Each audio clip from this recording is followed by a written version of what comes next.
سارے گاؤں والے چلے گئے, آپ اکیلے اس گاؤں میں رہ گئے. آپ نے کہا یہ کدھر جاتے ہیں, بت خانے میں جا کر کیا کیا کرتے ہیں. آپ اس بت خانے کے اندر چلے گئے, جو بھی ان کا ٹیمپل کہہ لیں, مندر کہہ لیں, آپ اس کے اندر گئے.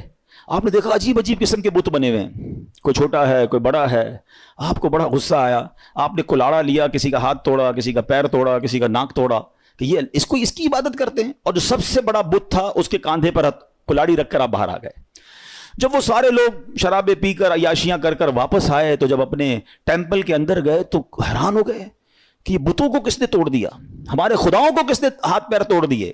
بڑا غضب, بڑا غصہ, ڈھونڈو کس نے کیا ہے. کہا ایک ہی نوجوان ہے جو ہمارے ساتھ نہیں چلا تھا, یہ اسی نے کیا ہوگا. حضرت ابراہیم علیہ نبینا علیہ الصلوۃ والسلام کو لائے اور کہا کہ یہ کس نے کیا ہے, آپ بتائیں. آپ نے بڑا لاجیکلی جواب دیا کہ انہی سے پوچھ لو نا, جو سب سے بڑا بت ہے اس سے پوچھ لو, دیکھو کاندھے پہ کلاڑا بھی اسی کے لگا ہوا ہے. تو وہ کہتے ہیں یہ تو جواب نہیں دیتے. آپ ذرا دیکھیں لاجیکلی ڈیمونسٹریشن کیسا کیا, پریکٹیکلی کہتے ہیں نا کہ کچھ چیزیں پریکٹیکلی سمجھائی جاتی ہیں. آپ نے کہا اسی سے پوچھ لو نا جو سب سے بڑا ہے اور اس کی کاندھے پہ کلاڑا بھی رکھا ہے, یہ بتا دے گا کس نے توڑا ہے.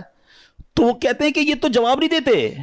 اللہ اکبر. اب اس پوائنٹ کو لے کر حضرت ابراہیم علیہ نبینا علیہ السلام نے کیا خوبصورت, جس کو کہتے ہیں جواب دیا, جو آپ نے جواب دیا وہ قرآن میں موجود ہے. آپ فرماتے قال افتعبدون من دون اللہ ما لا ينفعکم شیئا ولا یضرکم, کہا کہ تم اللہ کے سوا ایسے کو پوچھتے ہو جو نہ تمہیں نفع دے سکتا ہے نہ نقصان دے سکتا ہے. اف لکم, تف ہے تمہارے اوپر. وَلِمَا تَعْبُدُونَ مِن دُونِ اللَّهِ أَفَلَا تَعْقِلُونَ, کہتے ہیں تم ان بتوں کو اللہ کے سوا پوچھتے ہو, تف ہے تم پر, تمہارے اندر عقل نہیں ہے, تمہیں خود نہ نفع دے رہے ہیں نہ نقصان دے رہے ہیں. یعنی پریکٹیکل کر کے بتایا نا. مگر کہتے ہیں کہ جس کی آنکھوں پر پردہ پڑ جائے نا, اس کو آپ ایگزامپل بھی دے دیں, دلیل بھی دے دیں. آج بھی ایسے لوگ موجود ہیں, قرآن سے نکال کے دکھا دو, حدیث سے بتا دو, اس کو لاجیکلی سمجھا دو. جس کو نہیں ماننا میں نہ مانوں, اس کو نہیں ماننا. تو یہ شروع سے معاملہ ہے کہ کچھ لوگ نہیں مانتے. تو بہرحال اب اتنا زبردست ڈیمونسٹریشن تھا, ہونا کیا چاہیے تھا, توبہ کر لیتے کہ یار بات تو صحیح کر رہے ہیں, یہ بت اپنے آپ کو توڑ پھوڑ سے نہیں بچا سکے, ہمیں کیا بچائیں گے. مگر اینڈ آف دا ڈے کیا ہوا, ان ظالموں نے کیا کہا کہ اب ان کو پکڑ کر ان کو جلا دو. قرآن میں یہ الفاظ موجود ہیں, حرکوہ وانصروا آلہتکم ان کنتم فاعلین, ان کو جلا دو اور اپنے خداؤں کی مدد کرو اگر تمہیں کرنا ہے. اب ان ظالموں نے حضرت ابراہیم علیہ نبینا علیہ السلام کو پکڑ لیا, ان کو گرفتار کیا, اور اب پلان کیا تھا کہ اب آگ میں ڈالنا ہے. اچھا وہ کوئی چھوٹی موٹی آگ نہیں تھی, ایک بندے کو جلانے کے لیے بہت تھوڑی سی آگ بھی کافی تھی. انہوں نے دنیا کی ہائیسٹ فائر ایسٹنگوش کی, اتنی بڑی آگ لگائی کہ وہ ایریا نو فلائنگ زون بن گیا, پرندہ بھی اوپر سے نہیں گزر سکتا تھا, پرندہ گر جاتا تھا آگ کے اندر, اتنی خطرناک آگ. ٹھیک ہے, اچھا جب آگ لگ گئی تو ہوا کیا, آسمان اور زمین کی تمام مخلوقات نے اللہ کی بارگاہ میں عرض کرنا شروع کر دی کہ اے خداوند تیرے خلیل آگ میں ڈالے جا رہے ہیں, اے اللہ ان کے سوا دنیا میں تیرا کوئی نام لینے والا نہیں ہے, عبادت تیری یہی کرتے ہیں, اللہ تمہیں اجازت دے کہ ہم ان کی مدد کریں. تو اللہ کریم نے کیا جواب ارشاد فرمایا کہ وہ میرے خلیل ہیں, میں ان کا معبود ہوں, اگر ابراہیم تم سے مدد طلب کریں تو کرو ان کی مدد.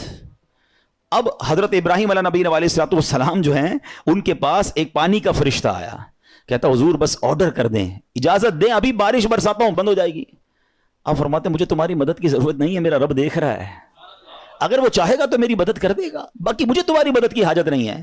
اچھا اب کیا ہوا, ہوا کا فرشتہ آیا, کہتا ہے بس آرڈر کریں, ابھی ہوا چلے گی, یہ ساری آگ بجھ جائے گی, مجھے تمہاری مدد کی ضرورت نہیں ہے, میرا رب دیکھ رہا ہے, اگر وہ چاہے گا تو مدد کر دے گا.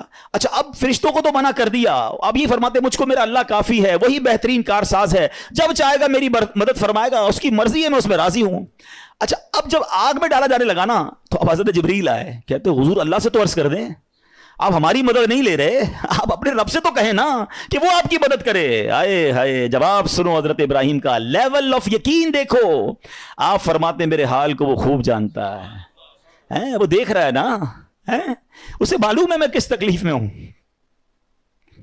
میں راضی ہوں, اگر اس نے مدد کرنی ہوگی تو وہ مدد کر دے گا. پنجابی شاعر نے ایک بہت خوبصورت شعر کہا ہے, اور یہ ایکچولی اس پورے واقعے کو بڑے خوبصورت انداز میں ڈیفائن کرتا ہے کہ جے سونا میرے دکھ وچ راضی, جے سونا میرے دکھ وچ راضی, میں سکھ نو چلے پاوا ہو. کہتے مجھے کیا کرنا ہے سکھ کا, اگر میرا رب میرے دکھ میں راضی ہے نا تو میں بھی اسی پہ راضی ہوں. یہ وہ لیول ہے جو اللہ والوں کو نصیب ہوتا ہے. آپ ان کے پاس اتھارٹی تھی, ایسا نہیں تھا بے بس تھے, آپ کو باندھ دیا گیا تھا, آپ کو آگ میں ڈالا جانا تھا, ان کے پاس اتھارٹی تھی, فرشتے آ رہے تھے, مگر آپ کہتے ہیں مجھے نہیں مدد کی ضرورت تمہاری. رب دیکھ رہا ہے نا, وہ کر دے گا مدد. اچھا ایج کیا ہے؟ 18 to 20 years. یہ کوئی بہت بڑی ایج نہیں تھی. اس ینگ ایج میں آپ کا لیول آف توکل اور لیول آف ٹرسٹ آن اللہ سبحانہ و تعالیٰ کیا تھا. اور اب کیا ہوا؟ اب آپ کو آگ میں پھینک دیا گیا. اچھا آپ آگ میں جو گئے تھے نا, آپ نے ایک دعا پڑھی تھی, لا الہ الا انت سبحانک لک الحمد ولک الملک لا شریک لک. اور جب آپ آگ کے شعلوں میں داخل ہوئے تو اب اللہ کریم کی طرف سے آگ کو آرڈر کیا دیا گیا. آپ نے نہیں مانگا, مگر رب کی طرف سے کیا آرڈر دیا گیا وہ بھی قرآن میں موجود ہے. اللہ فرماتا ہے قلنا یا نار کونی بردا وسلاما علی ابراہیم. رب فرماتا ہے ہم نے فرمایا اے آگ ہو جا ٹھنڈی اور سلامتی ابراہیم پر. علماء نے اس کی بھی تفسیر بیان کی کہ اگر اللہ کی طرف سے صرف یہ حکم ہوتا نا ٹھنڈی ہو جا, تو حضرت ابراہیم کو ٹھنڈ لگنا شروع ہو جاتی, اتنی ٹھنڈی ہو جاتی. ہائے ہائے, اللہ نے انتظام بھی فرمایا تو کیسا فرمایا, ٹھنڈی بھی ہو جا سلامتی والی بھی ہو جا. اچھا آگ بجھی نہیں تھی, یہ بھی یاد رکھیے گا, آگ موجود تھی. ایسا نہیں ہوا کہ حضرت ابراہیم آگ میں گئے اور آگ بجھ گئی, چیپٹر کلوز. نہیں, آگ جل رہی ہے, حضرت ابراہیم اندر ہیں اس آگ میں. کتنی دیر رہی ہے پتا ہے آپ کو؟ کچھ سمجھتے ہیں 1 منٹ 2 منٹ 5 منٹ کے بعد باہر آ گئے. علماء فرماتے ہیں, مفسرین کہتے ہیں, بعض تفسیروں میں لکھا 7 days, 7 دن آگ کے اندر رہے. ایک تفسیر میں ہے 40 دن اور ایک تفسیر میں 50 days آگ میں رہے. یعنی وہ کافر جو باہر کھڑے تھے وہ تو سمجھے چیپٹر کلوز ہو گیا ہے, مگر جب آپ باہر آتے ہیں آپ کا بال بھی بھیکا نہیں ہوتا ہے. آگ کا کام چلانا ہے, مگر رب چاہے تو وہ آگ ہی حفاظت کرنے والی بن جاتی ہے. ہم اصل میں اسباب پر نظر رکھ رہے ہیں کہ یار یہ ہو جائے گا تو یہ ہو جائے گا, یہ ہو جائے گا تو یہ نقصان ہو جائے گا. یہ میں اور آپ سمجھ رہے ہیں, میرا رب چاہے تو وہ آگ کو گلزار بنا سکتا ہے. اس پورے واقعے پر شعراء نے بڑی کمال کی شاعری کی ہے. ایک بڑا کمال کا شعر ہے. اصل میں اس واقعے سے بہت ساری باتیں سیکھنے کو ملیں گی. ایک بات سیکھنے کو پتہ کیا مل رہی ہے, ہر چیز لاجک پر نہیں ہوتی ہے, ہر چیز عقل پر فیصلے نہیں کرنے ہوتے. ہمارے پاس کیلکولیٹر ہے نا, ہم زندگی کے بہت سارے فیصلے کیلکولیٹر پر کرتے ہیں. بعض اوقات لوگ زکوٰۃ دیتے نا, کہتے ہیں یار 10 کروڑ روپے ہیں, 25 لاکھ روپے زکوٰۃ نکل جائے گی, اوئے ہوئے یہ تو پیسے کم ہو جائیں گے, 9 کروڑ 75 لاکھ رہ جائیں گے. کیلکولیٹر کیا بتا رہا ہے؟ پیسے کم ہو جائیں گے. ایک میرا آپ کا کیلکولیٹر ہے, ایک رحمت کا کیلکولیٹر ہے.